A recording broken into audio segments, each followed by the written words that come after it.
Showbiz کو خیرآباد کہنے والی نور بخاری کی سیاسی میدان میں انٹری، کس جماعت کی طرف سے کاغذاتی نامزدگی جمع کروائے، جانیے اس ویڈیو میں۔ السلام علیکم ناظرین، میں ہوں شہاب خان اور آپ دیکھ رہے ہیں ایم پی نیوز۔ اسلام کی خاطر شوبز انڈسٹری کو خیرآباد کہنے والی نور بخاری بھی انتخابی دنگل میں حصہ لے رہی ہے۔ نور استحکام پاکستان پارٹی آئی پی پی کی جانب سے الیکشن میں حصہ لے رہی ہے اور انہوں نے آئی پی پی کی جانب سے خواتین کی مخصوص نشست کے لیے کاغذاتی نامزدگی جمع کروا دیے۔ میڈیا رپورٹس کے مطابق نور کے کاغذاتی نامزدگی کی جانچ پڑتال مکمل ہو گئی ہے اور وہ کاغذاتی نامزدگی کی جانچ پڑتال کے لیے خود پنجاب الیکشن کمیشن آفس گئی۔ بہت شکریہ۔ مزید خبروں اور اپڈیٹس کے لیے دیکھتے رہیے ایم پی نیوز۔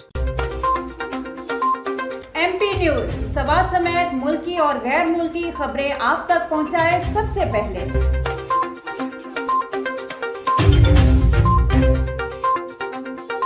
دن بھر کی تازہ ترین خبریں ہوں یا عوامی مسائل ہوں، ایم پی نیوز کی سکرین پر سب سے پہلے۔ سیاسی میدان ہو یا ہو کھیل کا میدان، ہم پہنچائیں گے سب سے پہلے خبر ایم پی نیوز پر۔ اب آپ کی آواز بنے گا ایم پی نیوز سب سے پہلے، تو ابھی فیس بک پر اور یوٹیوب پر سبسکرائب کیجیے ایم پی نیوز کو۔